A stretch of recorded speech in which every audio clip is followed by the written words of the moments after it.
سب سے بڑی کنٹریبیوشن یہ تھی کہ میں نے شکیل قادر جیسا بندہ دیکھا.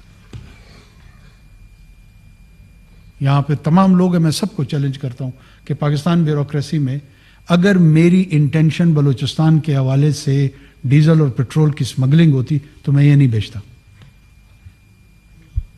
میں اس پہ فخر کرتا ہوں، میں اس کو کلیم کرتا ہوں. میں نے کسی سے مشاورت نہیں کی، یہ فون اٹھایا اور اس کو آرڈر کر کے نکال دیا اس کو.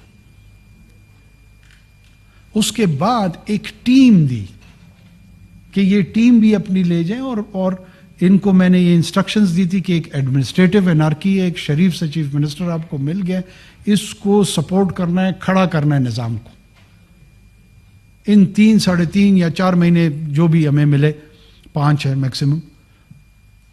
آپ کو اندازہ ہے ہمارا جو حال ہوا ہے بیوروکریٹک ارینجمنٹ میں، وہ کس سے ڈھکا چھپا ہے.